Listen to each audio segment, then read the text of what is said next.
Hey, welcome to the stream, guys. Can you hear me okay?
Hey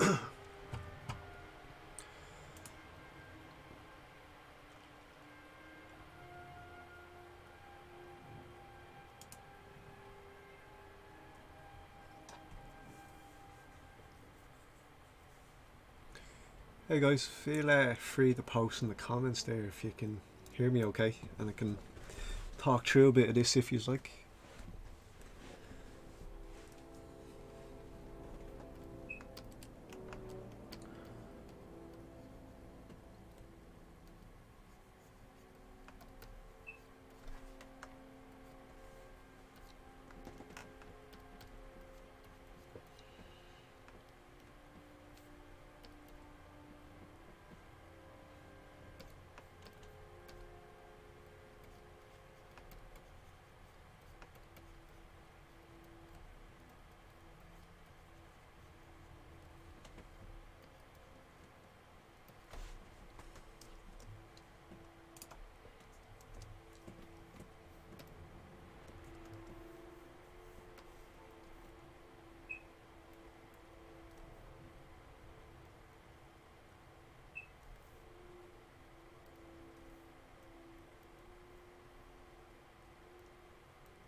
Oh sweet.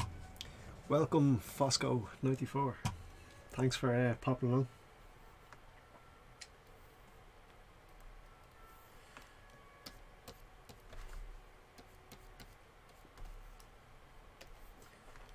So yeah, I've gathered a few references here from some artists that I like. Ethan Zana and Timothy Rodriguez, so I just have them above my reference just as like a sort of benchmark, like that sort of looseness that I want to aim for. It's a nice reminder to keep them there so I don't get stuck into the niggly details and stay on track for what I want to achieve. And then I can also colour pick from those images as well. Like I was taking a little bit of the clouds from the image here in the top left, Ethan Zana's sky. So it's good to have that little option there. And then I have another reference off screen here from which I'm basing this on, but try not to stay too close to it. So I've just added a little overlay there to make that skylight pop on top of my sky layer. So yeah, I tend to work from, I build up the sky at the back first and work from the back to the front generally. It's an effective method that I've been using for a while now. And then yeah, it's just keeping things sort of separated into layers then. So foreground layer, midground layer, and then I'm going to add another layer behind that which will sit in front of the sky then.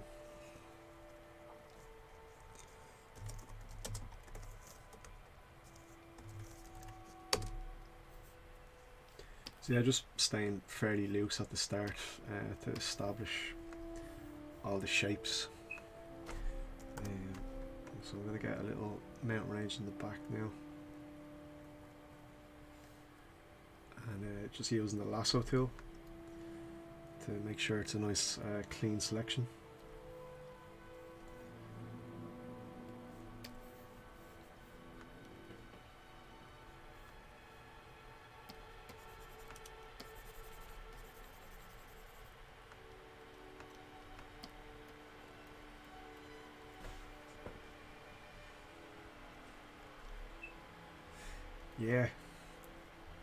Yeah, I know your struggle, Fosco.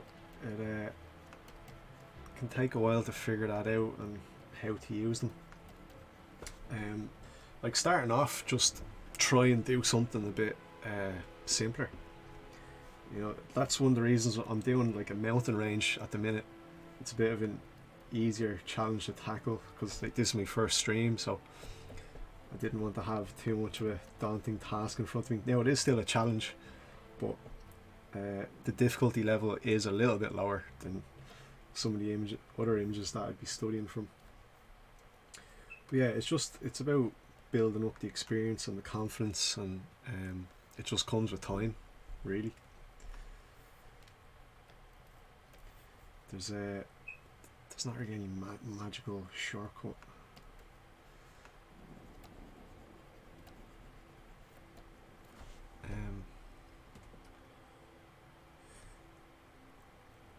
And yeah, it's like trying to use references indirectly, so you know you're taking little bits and pieces from them. Like I love how Timothy's used these just real simple shapes to describe this mountain range here, and then he has these like little gradients and then the little brush strokes to the sort of describe the contours of the mountain. Like it's just really effective mark making. That's something that I want to try and get into this image. And like even the way he's described these trees here, it's just like a couple of strokes in a direction, and then he's nailed the colour. So it's stuff like that. That's one of the things that you could be looking out for, is just that effective way of making your marks.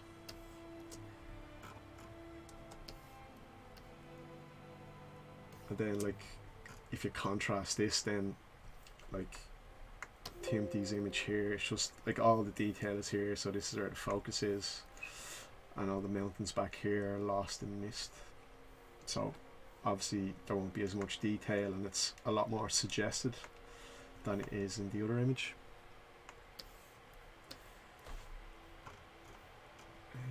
And then like same in Ethan's image here, like you know you get slight hints of what's behind those clouds, but again it's all very suggestive. And then it's nice the way he's described the rocks here, again using that directional contour, like the brush stroke going in that direction. So like there's so many different ways of describing these things, so you have to find what suits your image.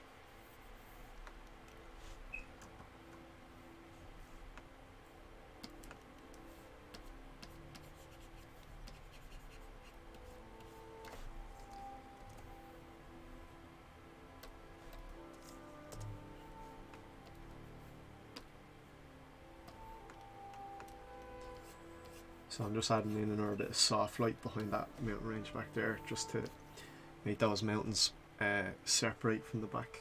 I don't really need my line sketch layer anymore, so I'm going to turn that right back. So yeah, that little soft light there, you can see how it just made that mountain range at the back really pop out. And I'll probably add like mist in between the layers, so this layer and this layer I'm going to add just a little bit of mist between them, just to separate give that feeling of distance, and making sure the value range is reading. You just get that sense of depth, so just like a very little slight bit of mist, and that can help make it pop then. And then my sky back here is getting a bit lost in as well, so add in a bit more depth back there as well.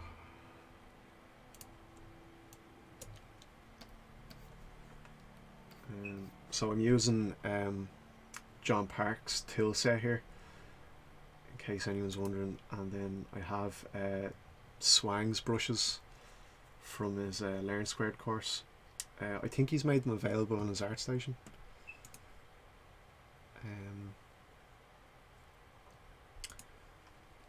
I think he has. But yeah, they're really nice. There's a sort of a brush for everything, and they're organized into categories. Yeah, if you go onto his ArtStation store, you can pick up his he's selling the Swang Photoshop CC brush pack. He's charging $7 for it, but it's awesome. So I'm combining his one with the John Park set, and it does everything I need really for studies and for final finished paintings as well.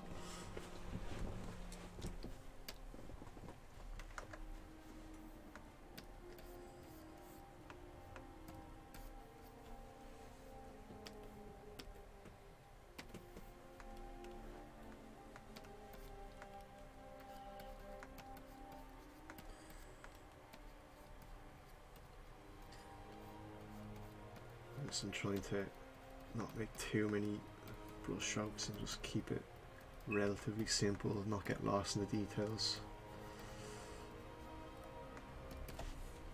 I'm trying to nail the colour and the values.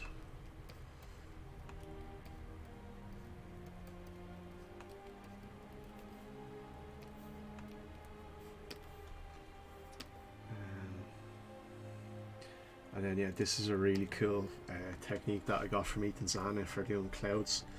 So it's this brush here, 401, and when you put it on 100% strength under smudge, you can get these really cool effects with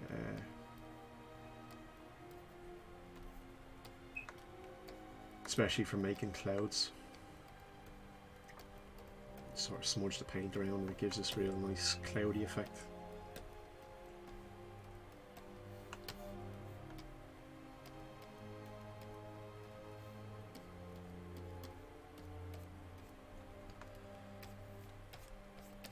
He's actually used that technique a lot in this one here, a lot more effectively than I have. I'm still trying to figure out how the hell he does this, but one step at a time. Yeah, he's used it a lot for those clouds there, and they're just gorgeous.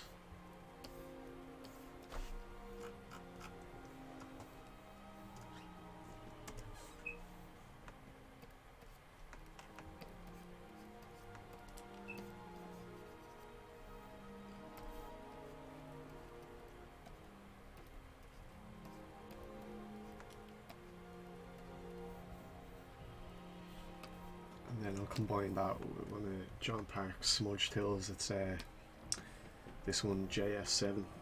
It's really nice. I use this one all the time then, just to soften a few of the edges so they're not as harsh.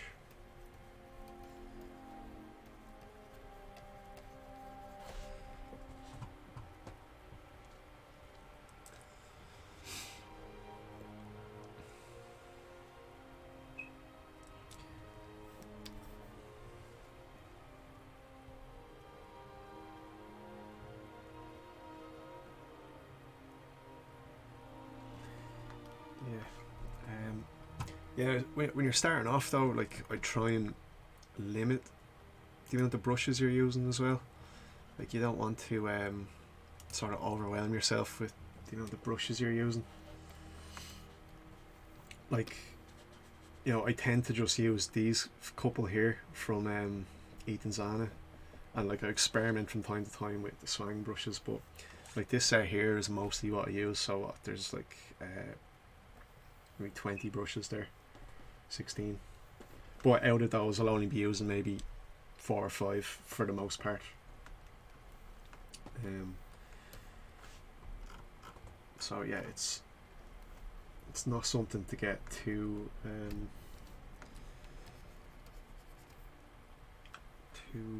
like lost on or focused on. Let's try to get some good fundamentals down first. Will be more important.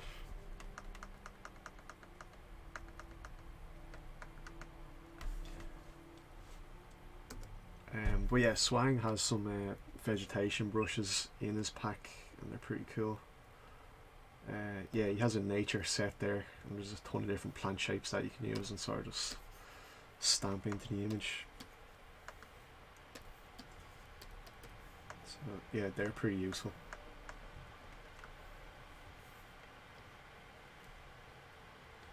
But he'll never just use like that vegetation, like say he'll make that palm tree, but he'll go in and edit that shape and paint into it and manipulate it, so you wouldn't even recognize that he used this stamp for the most part. It's just sort of a base to get started with. Speeds up your process a little bit, I suppose.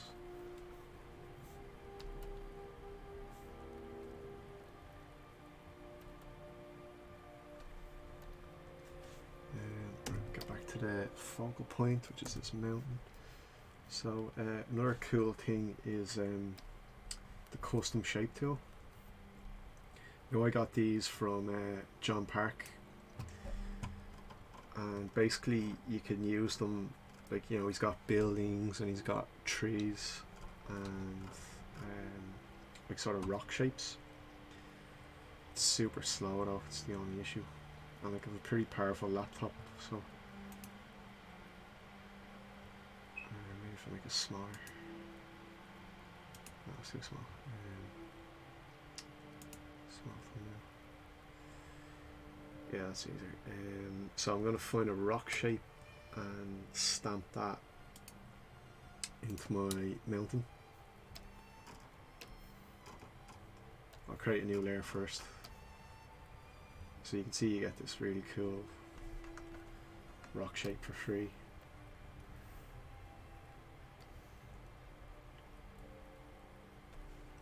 So once I have that on its own layer, then I can distort it into place, and then I can mask in the bits that I like. It's a really nice and quick way of generating that sort of rock structure. So I'll create a mask, this button here,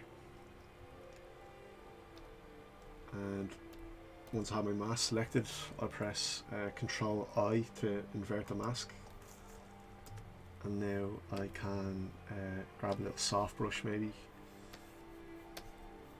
and start revealing some of that shape. I also want it to stay attached to the mountain, so I'm going to clip it to the mountain layer. So if you hover between two layers, you can clip that layer to the one below, so it can only affect that layer, it can't go outside it.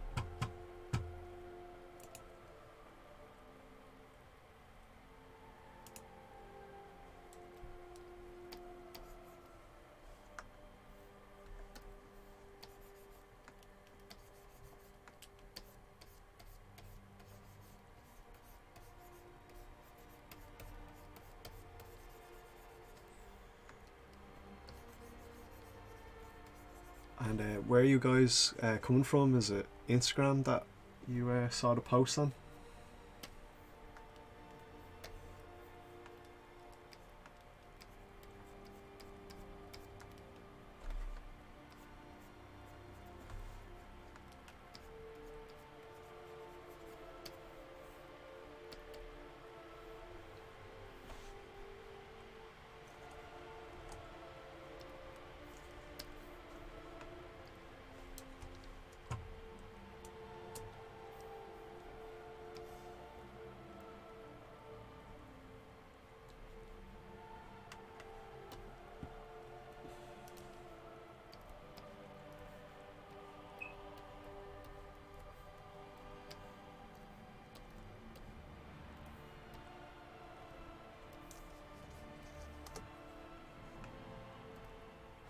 So I'm just using the same process for the shadow side of the mountain.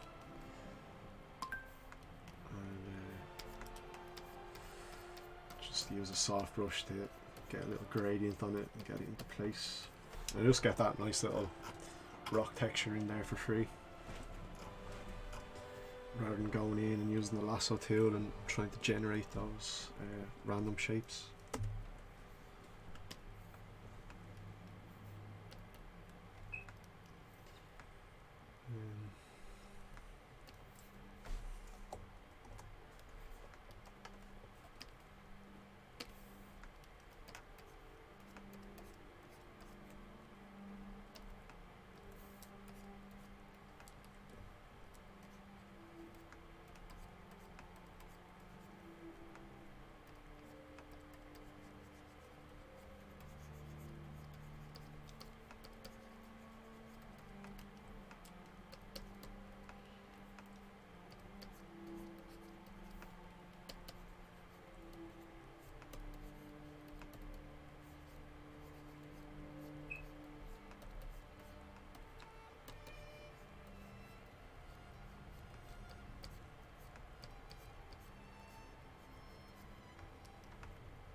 And yeah, this is like my first stream, so I'm going to be trying to figure out, what kind of content people are most interested in. So I'm open to any suggestions, like if it's more these sort of lunch studies that you guys would find helpful to watch, or like seeing parts of my personal paintings.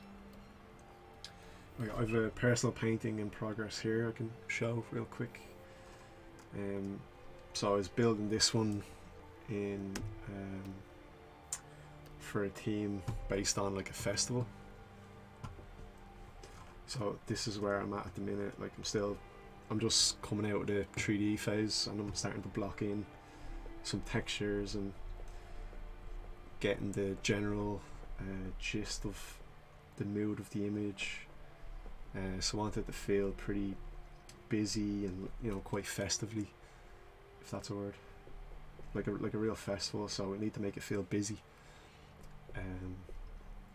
So I could probably stream some of that as well if people would be interested in looking at that.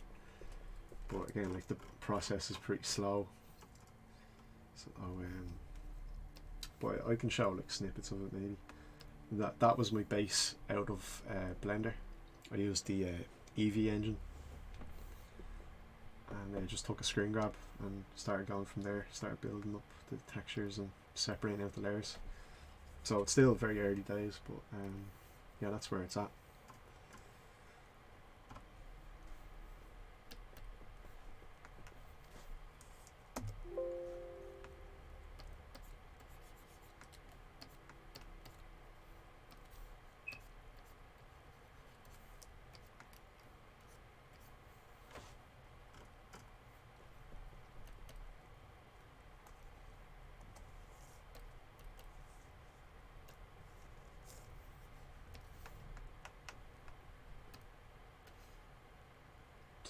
I'm just going to keep using this tool here because it's awesome.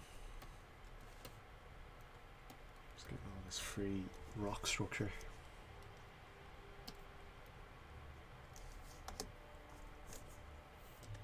I always put it on its own layer then, because I can start painting into it again.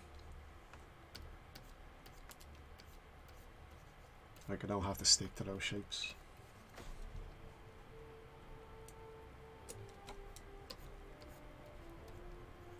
So I'm just getting some hints of light hitting those rocks, and I'll get into a bit more of the juicier details in a bit.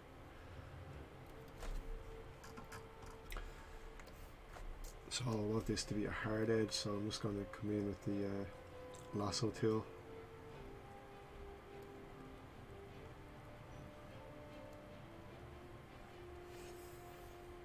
And just harden that up.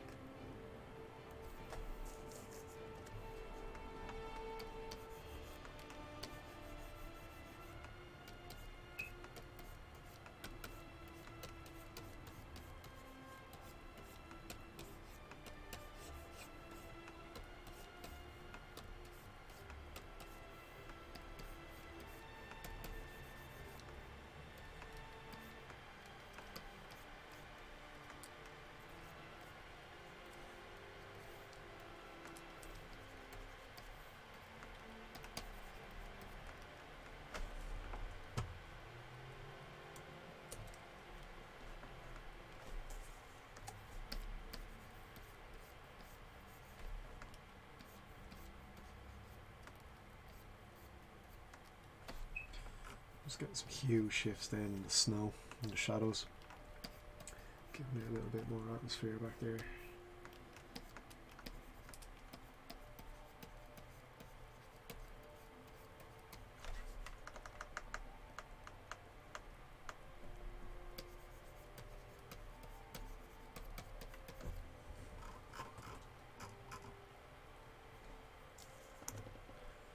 I feel like that's just coming up a little too high, so I'm going to cut off the top of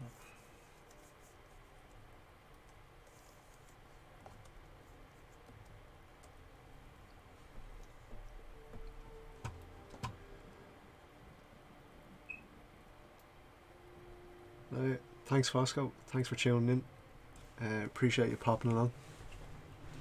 Well, I'm trying to save these, so I'll probably put them up on my YouTube channel so people can watch them back later. So yeah, cheers. Take it easy.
Hey guys, feel free to ask any questions there if you like.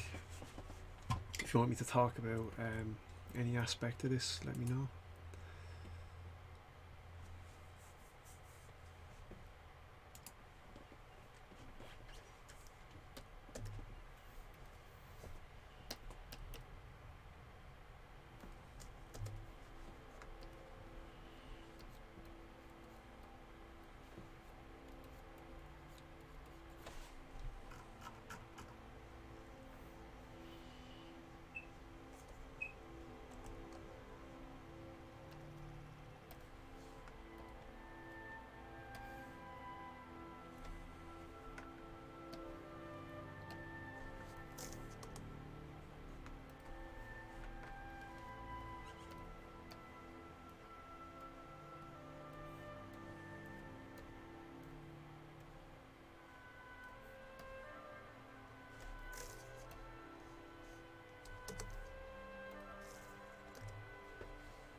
Hey Cece, thanks for tuning in.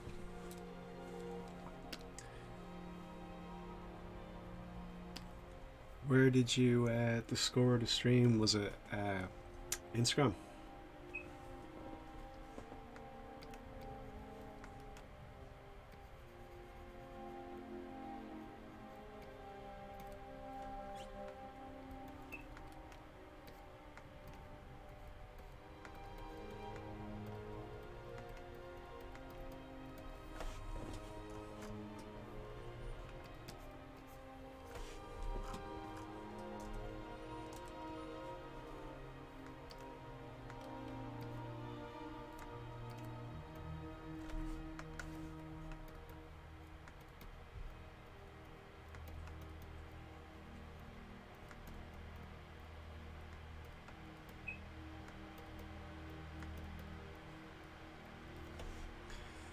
Nice one. Yeah, feel free to ask any questions if you like. I was explaining a bit about the process to a few people earlier on, just how I started off. Like I just grabbed a few different references here from some artists that I liked, that like the way they achieved their studies. Like they just kept things very loose and very gestural and quite simple. So I have these up here as a sort of reminder for myself not to get too lost in details, and have that as sort of a benchmark to aim for.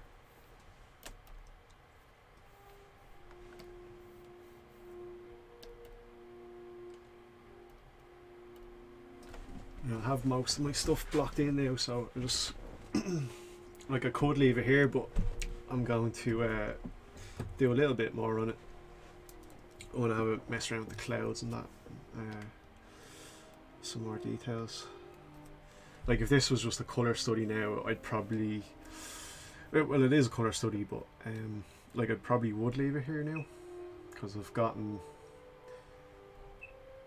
the majority of it across. So now I'm just gonna mess around with some mark making and see how that pans out.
So I love this brush from Ethan Zana.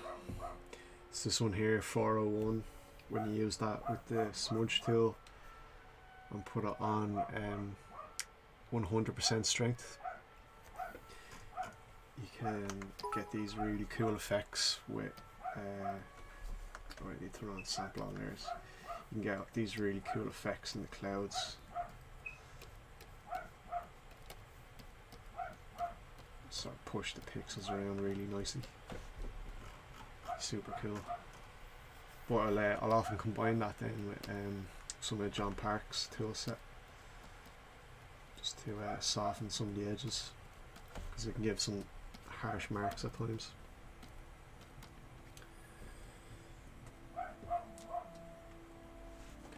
Thanks a lot, Blasgad. Appreciate that.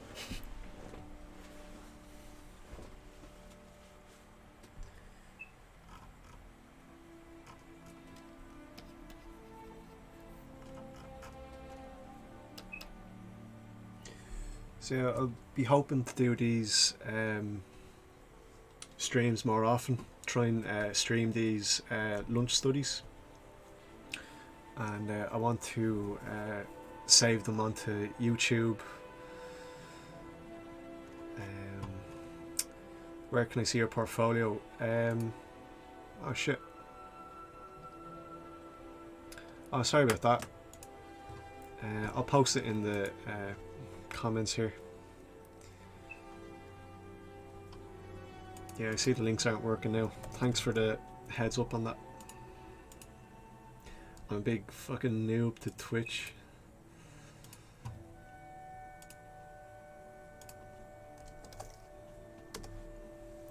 That's my main one, my ArtStation.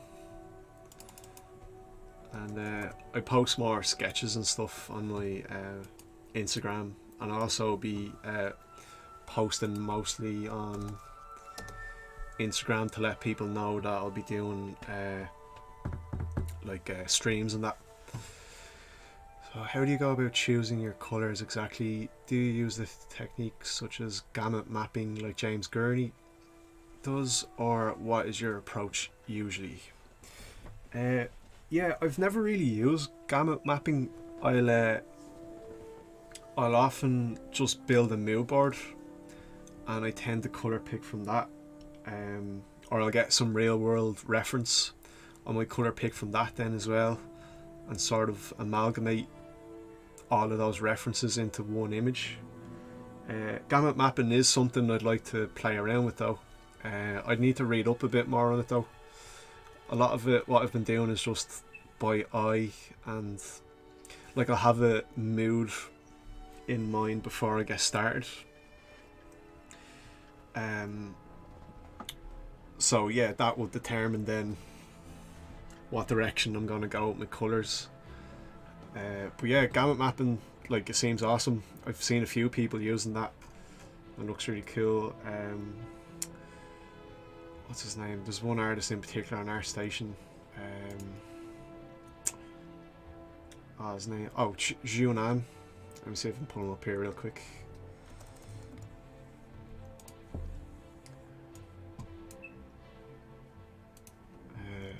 June. He works at Riot Games. Oh, there he is. Wasn't sure if I was spelling his name right. I've seen him. He's used gamut mapping, I think, for some of these ones. Yeah, I'd check out maybe some of his tutorials. They're really cool. I haven't actually looked at them yet, but yeah, he's got these very... Yeah, he's definitely used it there. But he also has these wild colours. They're really interesting images to look at.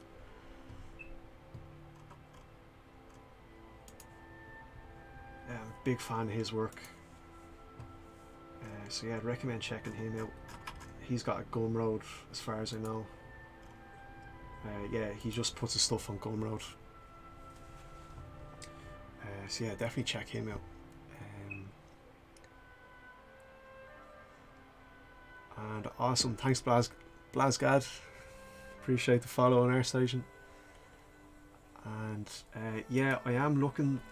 I'm hopefully going to start making some tutorials this year, like getting up and running on Twitch was the first step, and I'll be doing some multi-streams with a couple of my pals from work in Brown Bag Films.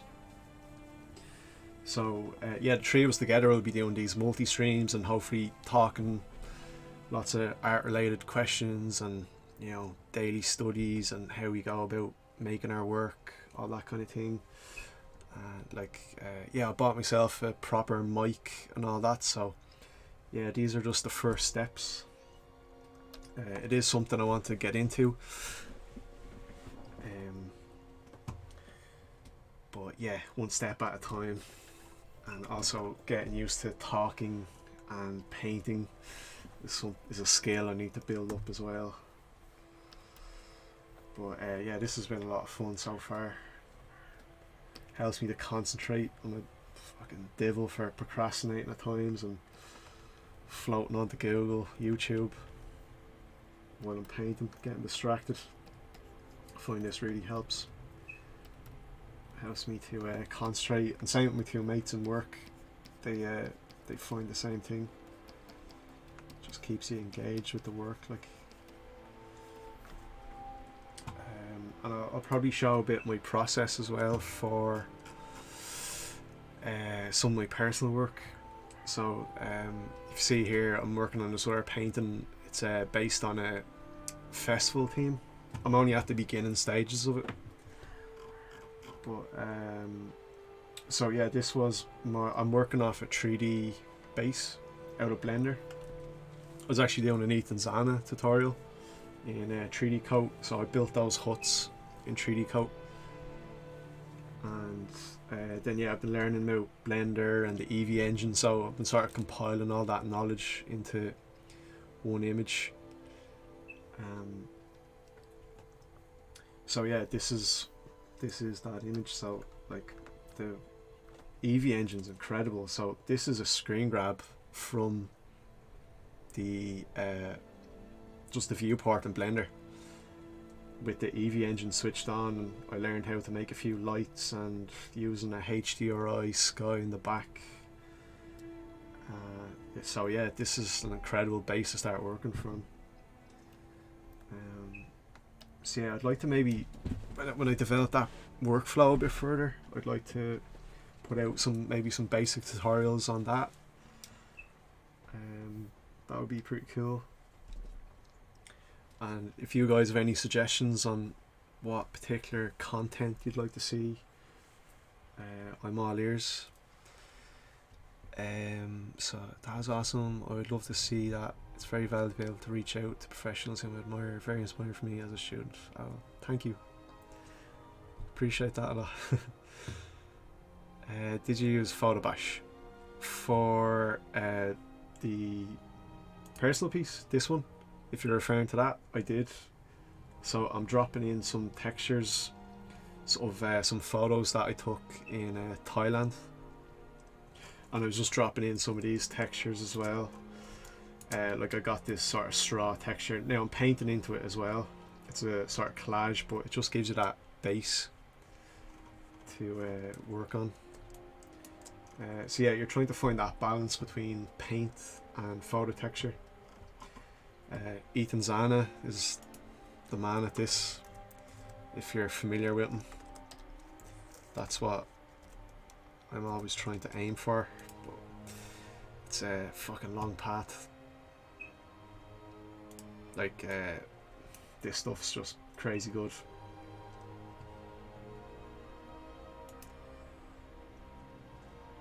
Big fan of his work and how he uses photos.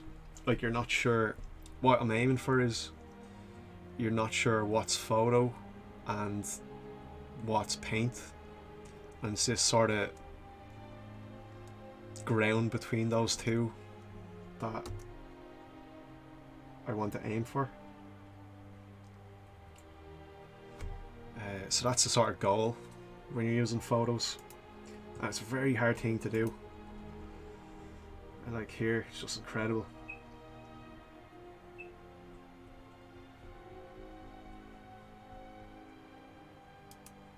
So yeah, that's always the benchmark.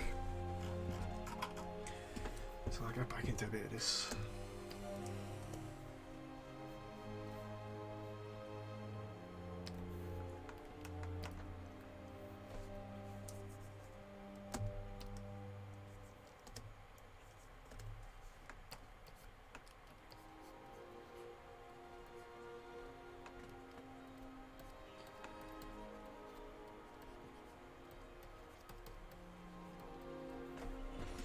And yeah, I'm open to any suggestions that people might have. Like I was discussing it with my workmates, if we should use like a slight bit of music in the back, like some kind of piano track or ambient music. Would that be something that people wouldn't mind, or would you rather just listen to your own music? So yeah, we were sort of debating that and how to approach that. So all ears if you guys have any preferences, or if you've looked at any other streams, how you found some of those that worked well.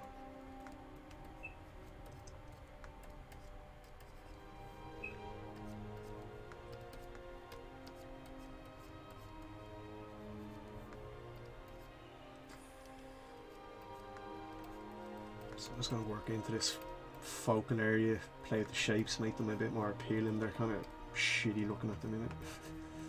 Like, it's achieved its goal for getting the colour. But I'm going to just play with the shapes now and just make them a bit more appealing looking, hopefully.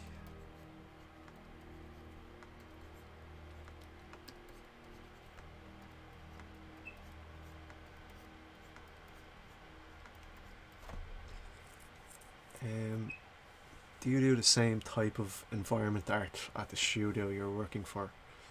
I have done for a little bit, but like maybe 5% of the time, 10% of the time.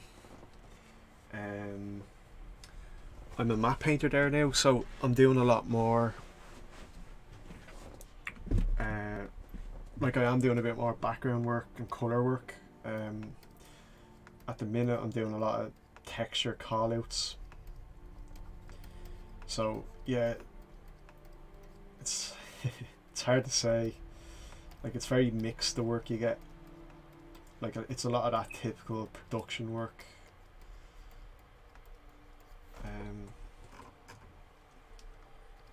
Yeah, texture callouts and painting over 3D models, and yeah, there'd be a lot more of that. And then I have done some background work, but yeah, it would be a smaller bit of the time. It just depends what stage of the production you're in as well. Yeah, I do work as a matte painter at the minute for an animation studio in Dublin.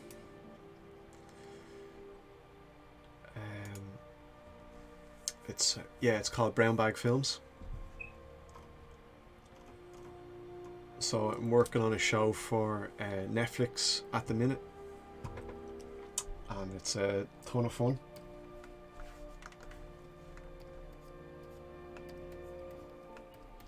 I should probably put that in my bio so people see.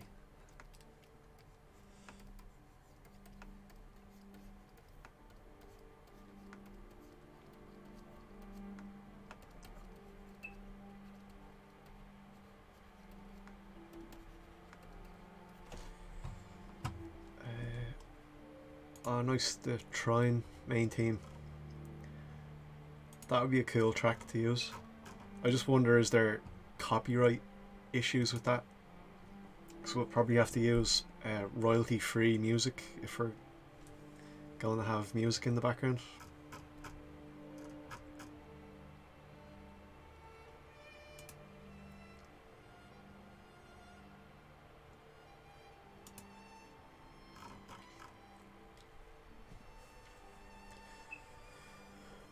What can I do if I want to work as a junior in films or series? Do you mean a junior junior designer or junior matte painter? What do you mean?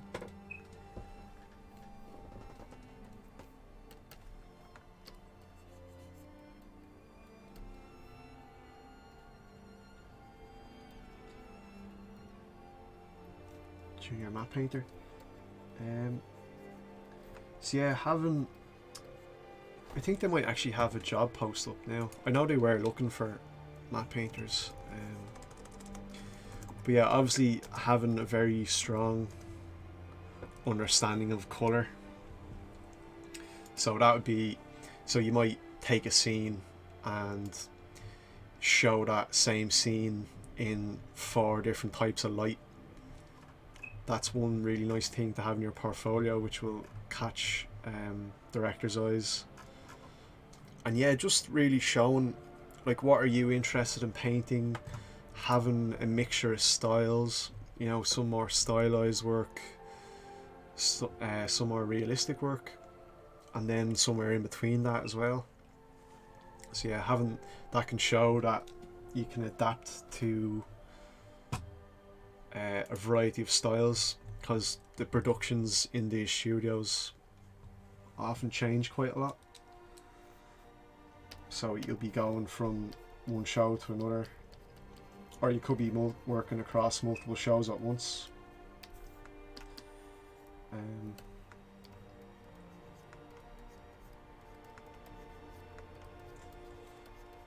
yeah, like, check out the old Disney artists and how they paint the backgrounds. Like Ivan Darrell is a great one to look at. Paul Felix is amazing.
I keep myself quite informed about the different jobs in the film video games industry, but I'm never sure about map painting.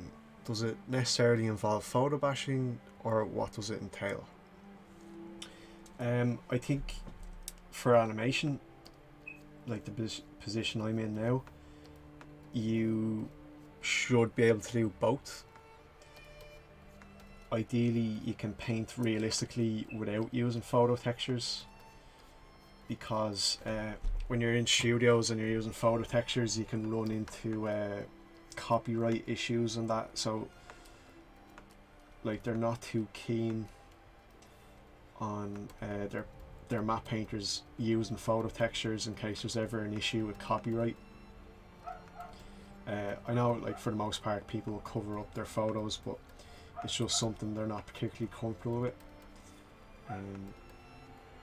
So yeah, having that skill to just paint realistically without relying on photos is definitely going to be beneficial to you.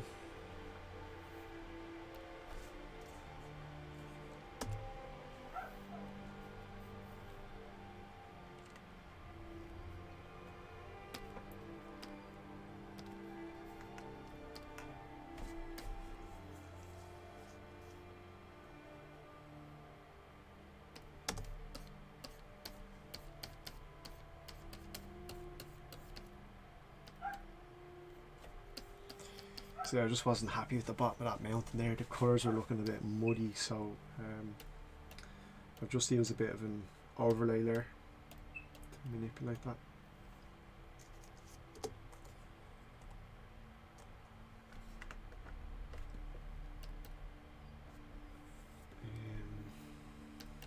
Alright, let's see.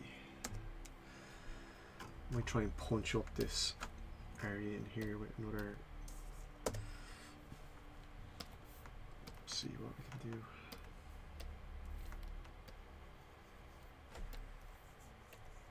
I'll often mess with the layer modes. Yeah, the color dodge, quite cool. Especially if you're getting that sun effect. Having that sort of light bleed coming in.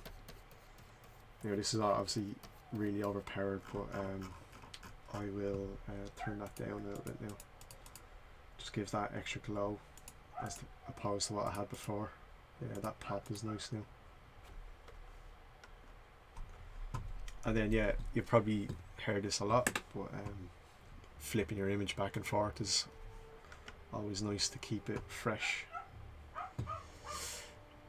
So matte painting is essentially background painting and setting the moods for those. Yeah, in animation they were actually considering changing the name to background painting because they were getting a lot of when they put up the role recently, they were getting a lot of people applying for role that were coming from film and games, and matte painting for film and games is quite different. So they actually didn't have the skills that Brown Bag were looking for, and these people were really experienced. Now they can do stuff that I can't do. They're using Nuke and all these sort of compositing programs. I don't really understand that stuff yet, so yeah, the animation requirements are a bit different for matte painting, so that's one thing to bear in mind.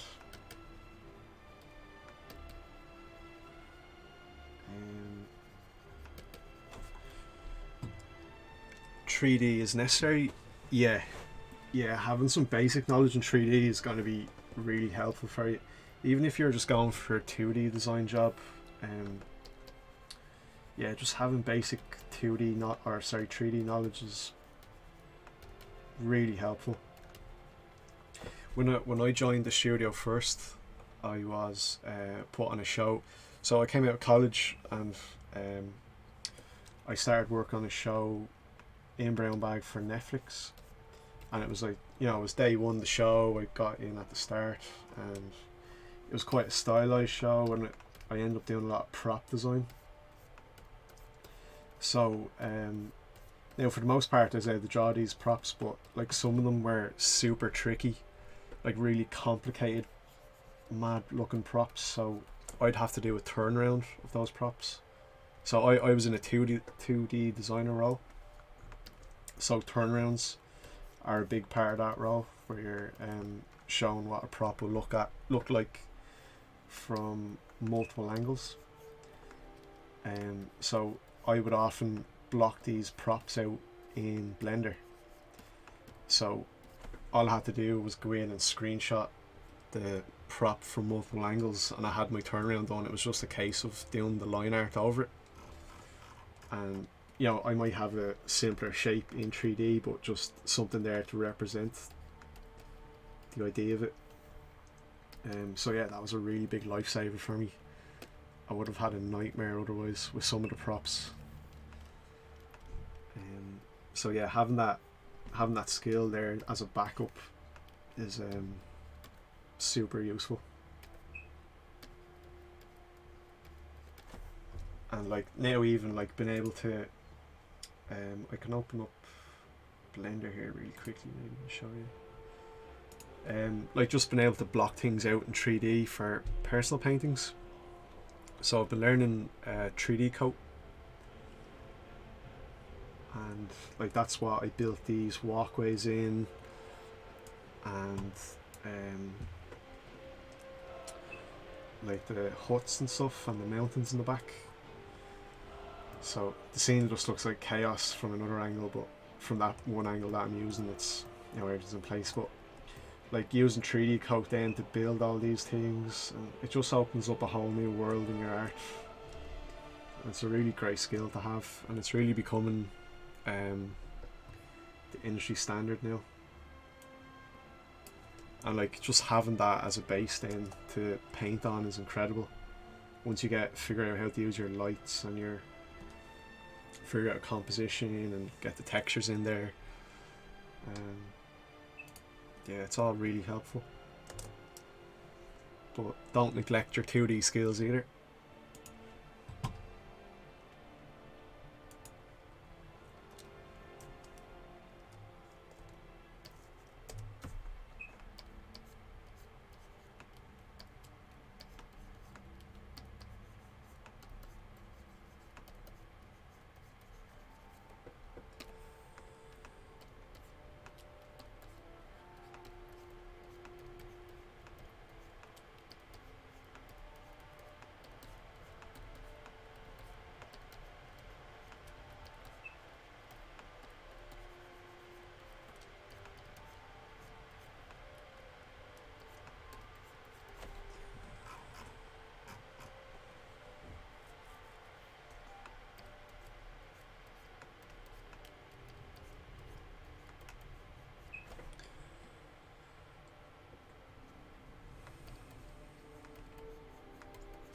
And yeah, sorry, I should have mentioned, if you're looking to learn those particular things, if you check out Ethan Zana and his store on ArtStation, this one's really awesome. Advanced sketching with 3D. I've been implementing that into my workflow a lot recently, and it's really great. And another guy that I've been learning from is Florent Lebrun. Yeah, here, I'll pop that link in the chat. Oops. There we go.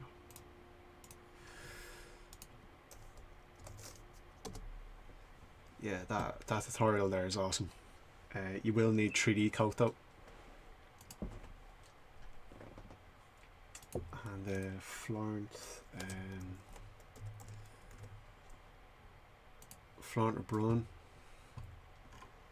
I was doing this tutorial recently, and that's also awesome for learning how to use lights in Blender and how to make some rocks and things.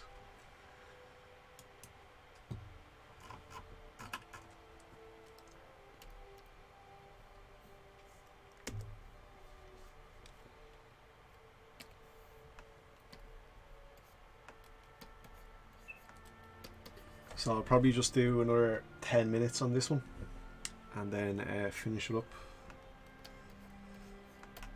So if you guys have any more questions between now and then, let me know.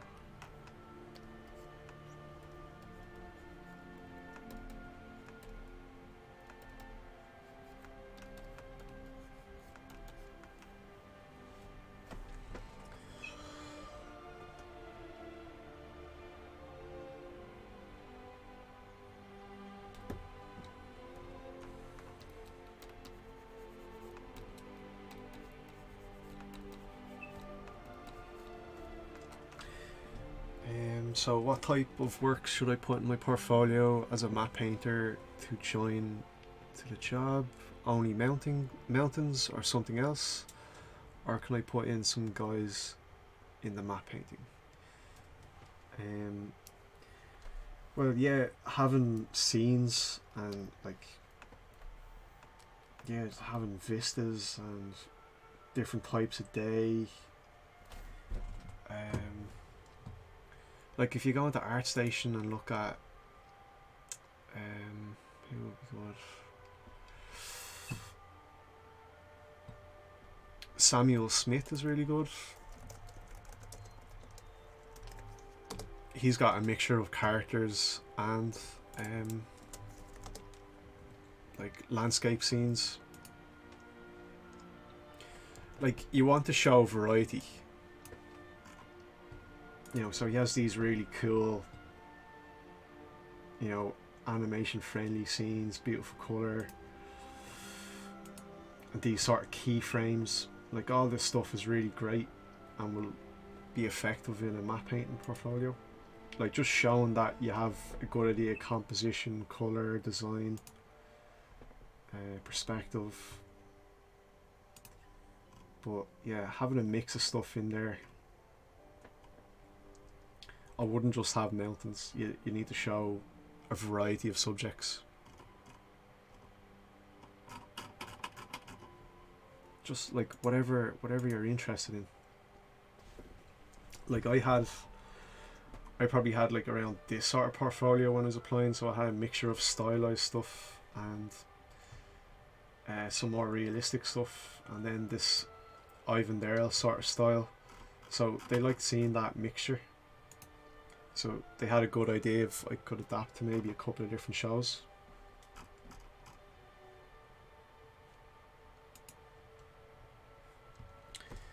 I'm working on my fundamentals right now, being mainly colour and light, values and edges, so painting related. And I like to do keyframe illustration and background paintings for movies and film. When would you suggest to learn 3D, since I'm still learning the core fundamentals of 2D? Yeah, that's a tricky one. like you can learn both and learn them alongside each other. Just once you don't get too caught up on like only focusing on 3D or yeah, I like you could do say 70% 2D related and then 30% 3D, you know, and start gradually bringing it in more and more to your work. Because like they are different skill sets, but they do eventually join together and help each other and form each other. Feng Zhu is his YouTube channel is fantastic. I've actually been looking at it again myself. Design, cinema. Are you familiar with FCD School on YouTube? I really recommend checking out this channel as well, and just listening to him and how he'll talk about like sketching 101, intro to digital painting, using 3D in your work. He'd have a lot more knowledge on the subject than I would. So yeah, just a ton of episodes here, a ton of content to get through. So I definitely recommend checking that out as well.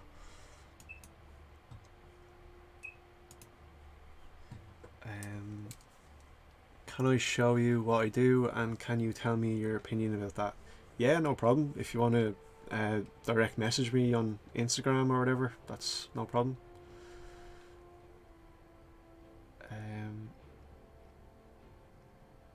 Yeah, it is overwhelming. He's an absolute fucking guru.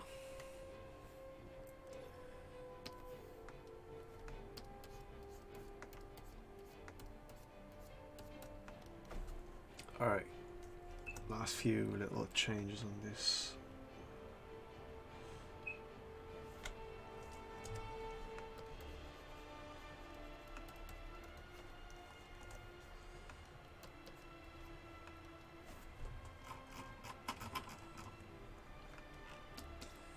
I'm still not really happy with how that rock is looking in the focal point, but yeah, it'll do. It's just a colour study really, and to get this Twitch stream up and running. I'd have to mess around with it for another while.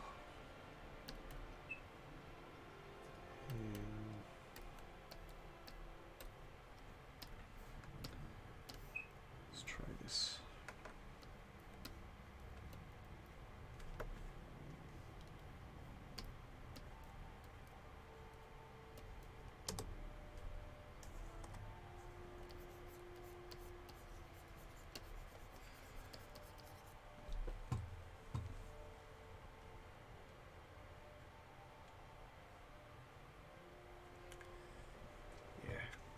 Yeah.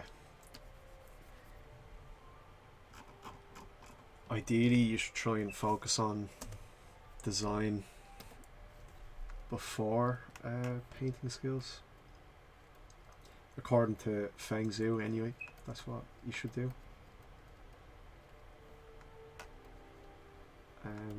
He was saying actually that it makes it easier then to learn painting when you have a strong design foundation.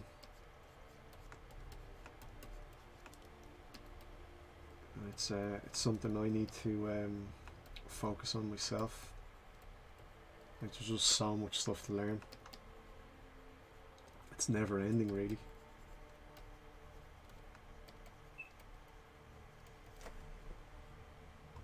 And where are you guys from, actually? Just before we finish this up, out of curiosity.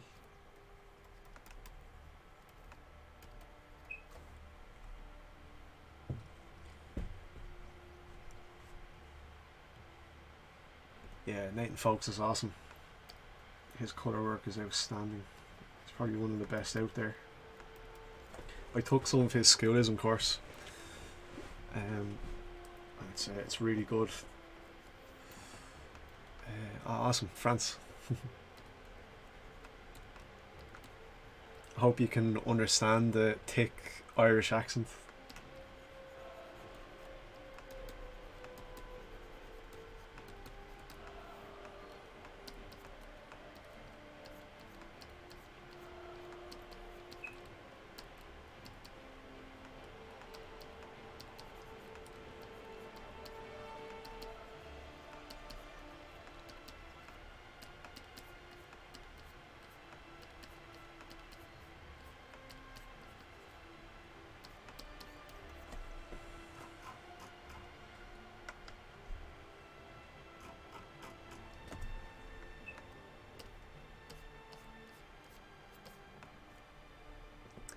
And Spain, awesome. Love having different people in other countries, that's amazing.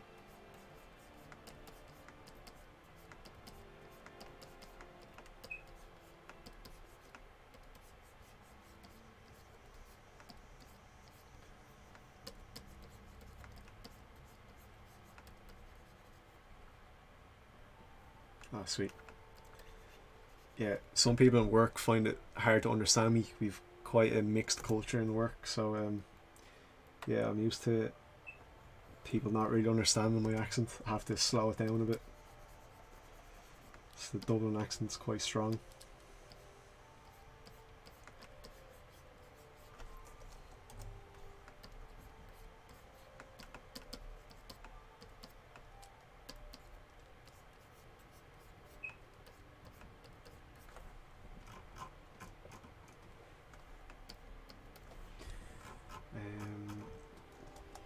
So I'm going to crop this now.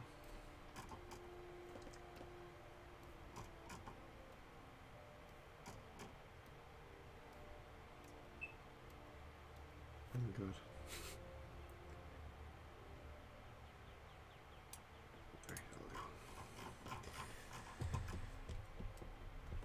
I'm going to put everything onto one layer, so that's Control Alt Shift E.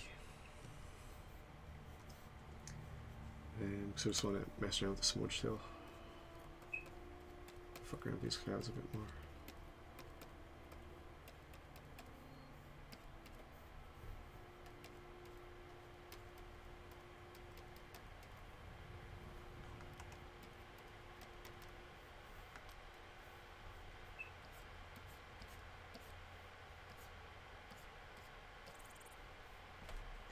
And the values are quite strong in this area. If I do Control Y, I have this set up for checking values.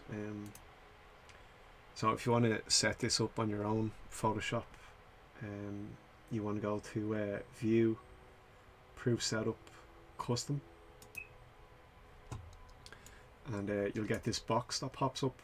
So the setting you want it to be on is working grey dot gain 20%.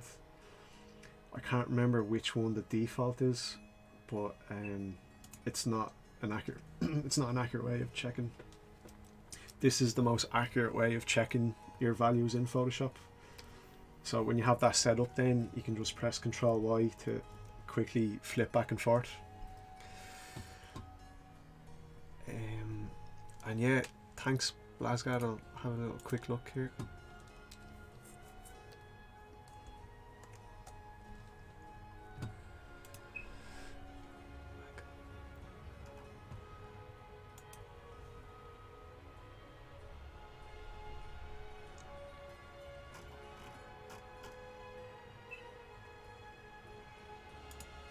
My internet's been a little bit slow, sorry. I'll have a quick look now in a minute. So I just want to get a bit more atmosphere, knock these back a little bit.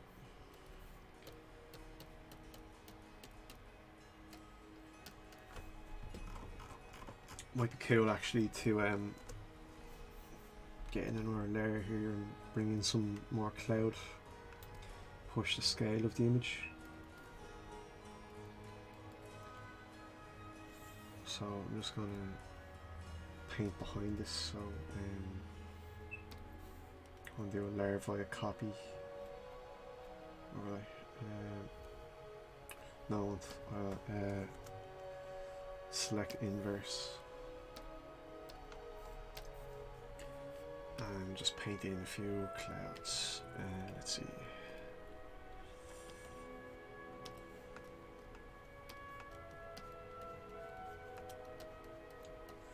Yeah, just to push it a little bit further and separate these, I think this will help.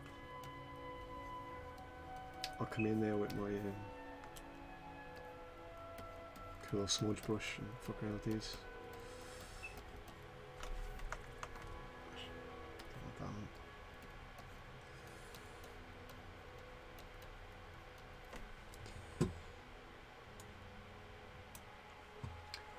Oh yeah, Michael, these are really cool.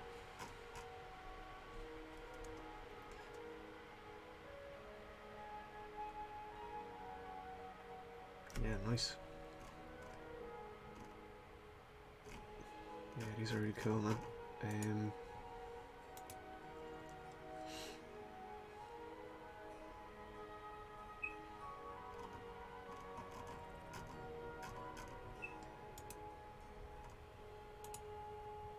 If I was to give any advice, maybe off the bat, your latest image is definitely your strongest one. It's really good.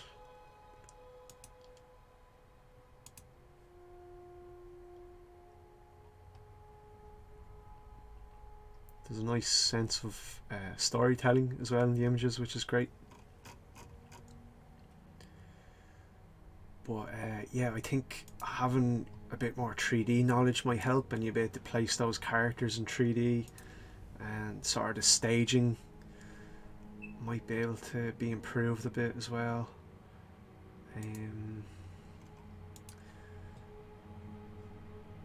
But yeah, they're really strong, man.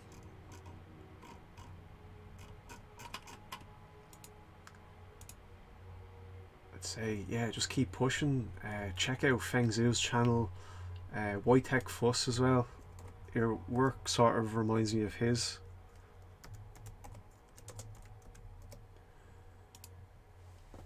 If you're familiar with him, like, he's got crazy 3D knowledge, and like, it just makes such a difference for planning out those really chaotic scenes. You know, you can just place your objects in 3D.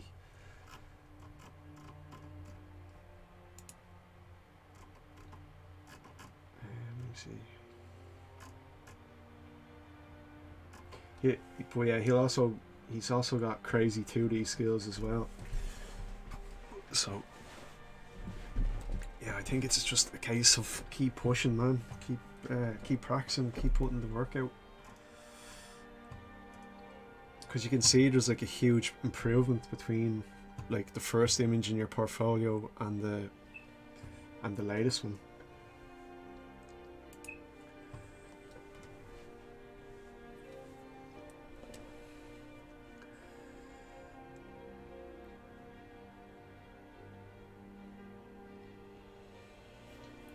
Yeah, well, like, don't be in any rush to set up a portfolio. Just do it when you feel comfortable.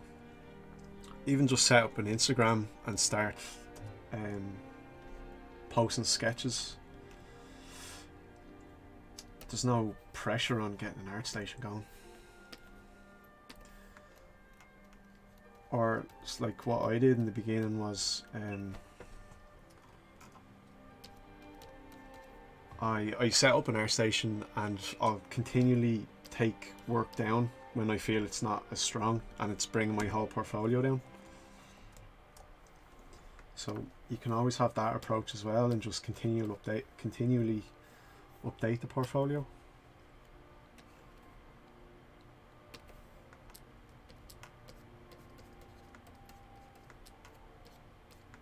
And just go at your own pace, like.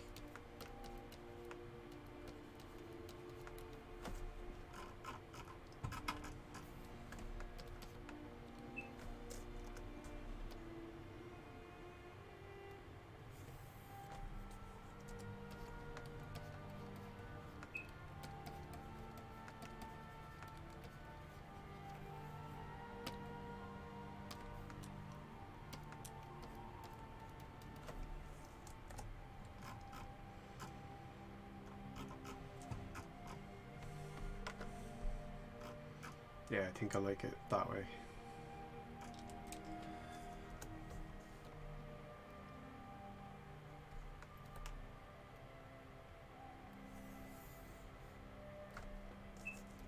I'm just pushing the atmosphere here.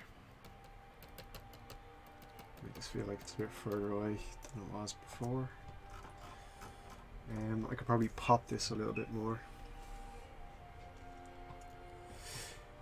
Please send the name of that guy again. Oh yeah, sure, no problem. I'll link his art station.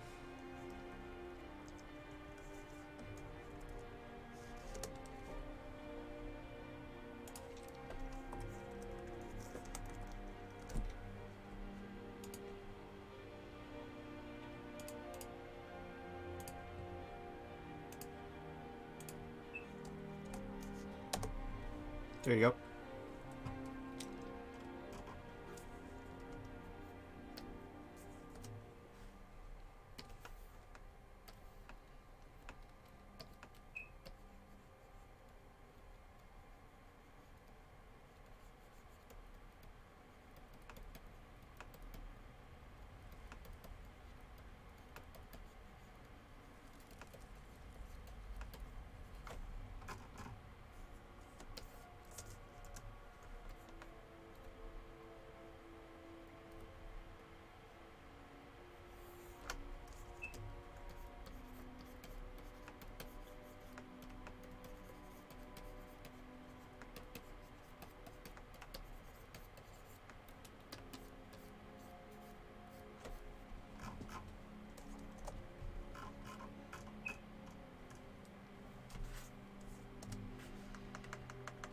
Maybe I don't like that.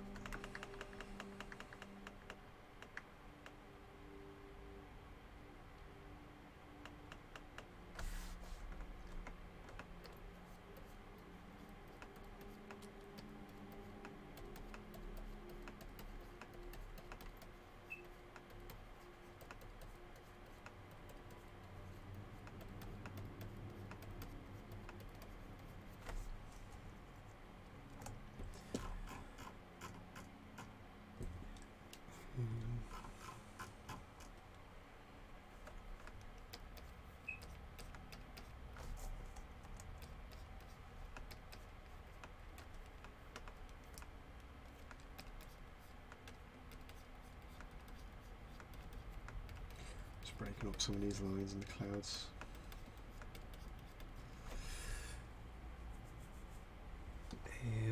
What have we got here? For now, I'm mainly painting traditionally and posting that. My studies mostly. Yeah, I mean, there's nothing wrong with that. Don't feel any pressure, like just do it at your own pace. I'd also recommend this place if you've heard of it, Crimson Daggers. You can keep an online sketchbook here, and there's a really nice community based around Crimson Daggers. I'll link it in the chat here. So yeah, I kept the sketchbook on here for a long time. I haven't updated it in a while now, but there's like 6 or 7 years worth of work and studies from time to time when I posted. A lot of other people will post their sketchbooks more frequently, and yeah, it's really cool just seeing what people are doing to improve their work. And you know, you can go in and comment on theirs, and they can check out yours and leave any feedback. So it's a nice little community, and having that is nice when you're trying to improve your work, so you don't feel as alone when you're doing it. You're improving alongside all these other people, and hopefully getting some suggestions and feedback along the way.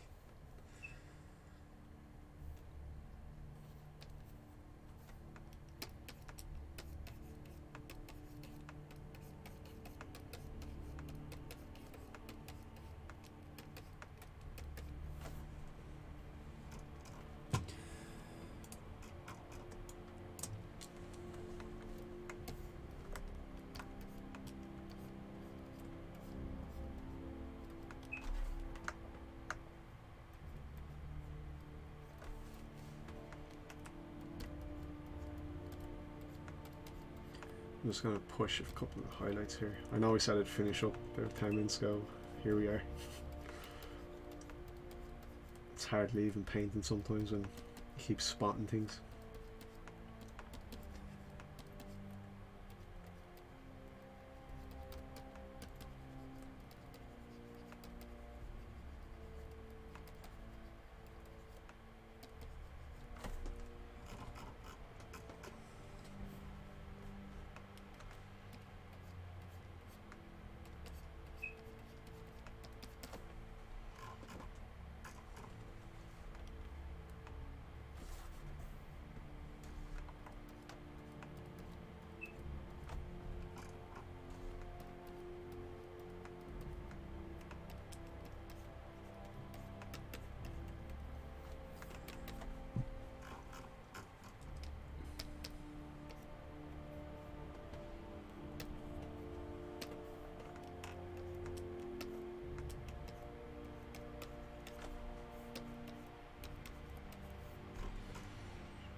Yeah, thanks for that ascending storm art.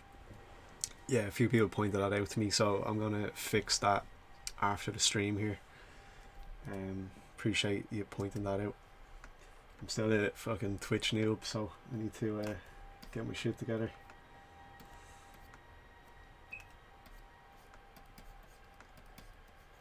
And yeah, thank you for the compliments as well. I actually discovered your art through the Master Study Challenge. Oh, awesome.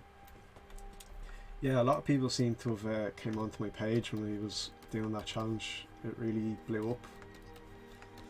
It was pretty crazy. So yeah, like I could even get that going again with this Twitch stream. Like get that little Master Study Challenge. Maybe do it once or twice a week when I get some time. But yeah, these are definitely going to be happening quite frequently, and myself and Rory Bjorkman and Paul Deasy will be doing a multi-stream together, so that's going to be a lot of fun. They're both really funny, so that should be a bit of crack for people to tune into.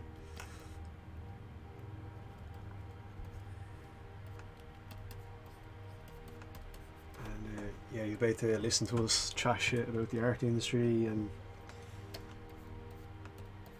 how we go about trying to improve our work and what we struggle with and all that art related stuff. So it's all pretty exciting, and there's lots of directions we can go with it. And then also having my own channel up and running, and hopefully put out some tutorials later this year. So yeah, this is the first step. You have your shit together. I still need to stream my work, so you're far ahead. So thanks. It was actually the two lads in work that really pushed me. I kept putting it off myself, and finally I was like, alright, I have to do it now since the two lads are getting stuck into it. And I got my Blue Yeti microphone and got my Twitch up and running, and yeah, there's quite a lot of things to learn about it. I really didn't think there was so much fucking stuff involved, but here we are.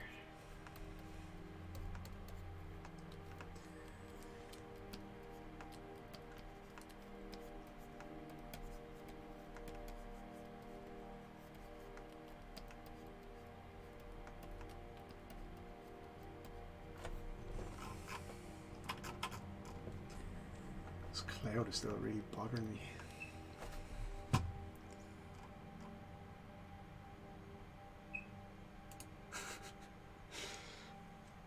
I promised myself I wouldn't do ASMR while I paint. I'm not showing my cleavage. Yeah, it was actually funny. Came on to Twitch first, and some people really like to show off their bodies while they're streaming.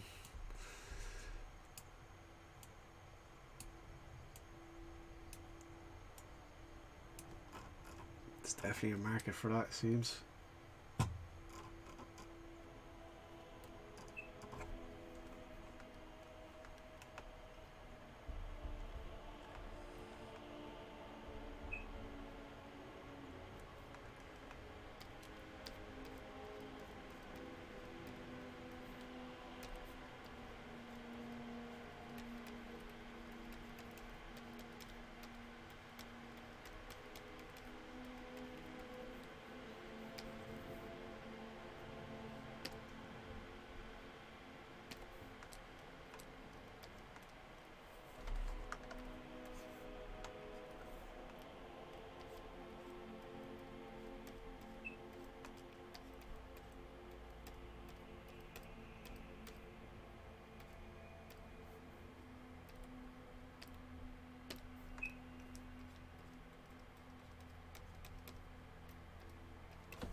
Alright, I think I am going to leave that painting there, and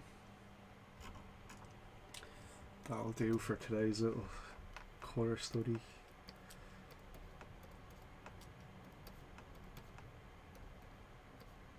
So yeah, I'm hoping to maybe do another stream at some stage tomorrow. I will probably update my Instagram page on my story. That would be the best place to find any of those updates or countdowns.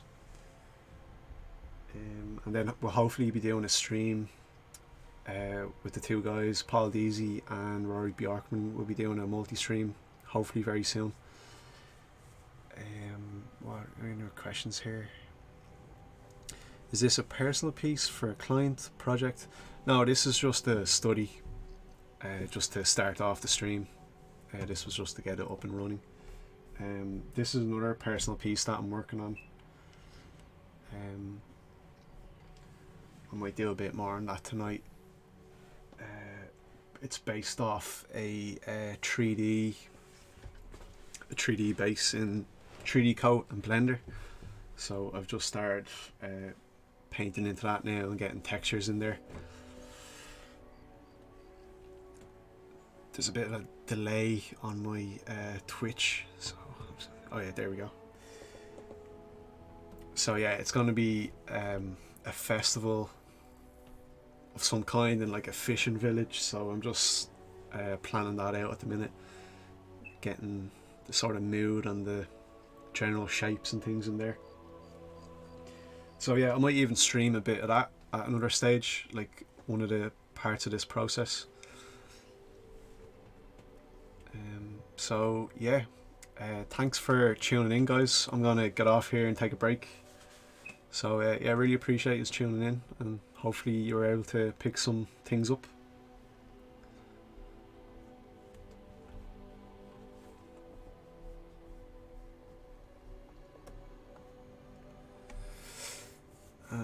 Appreciate it, Blazglad. That's really nice of you. Thank you.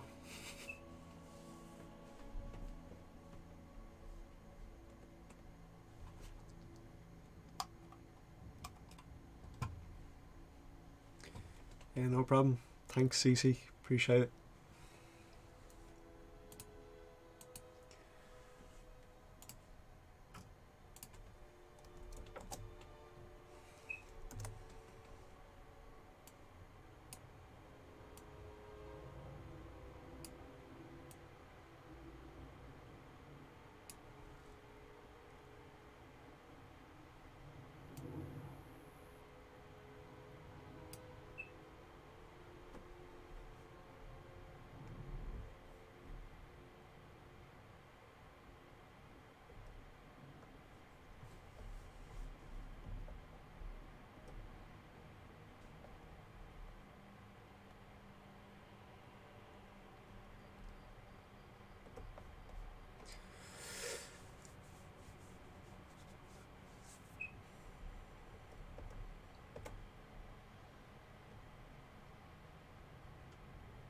I'm just doing a little bit of post changes, a few post-processing changes here, a little bit of colour balance. I always do a very slight adjustment at the end of paintings, just to see what happens. Pushing the cool shadows and the warm light. Oh, that's pretty cool.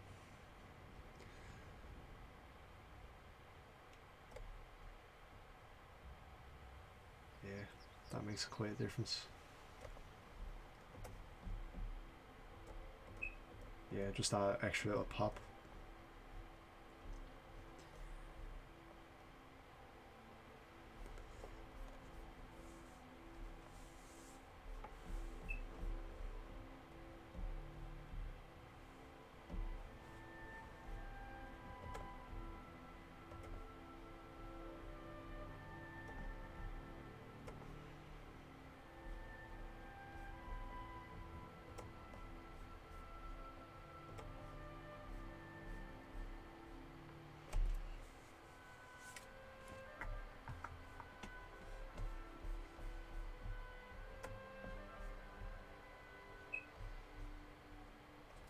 All right, take it easy, guys. I'll be back soon with another stream. So thanks for tuning in, and have a nice day.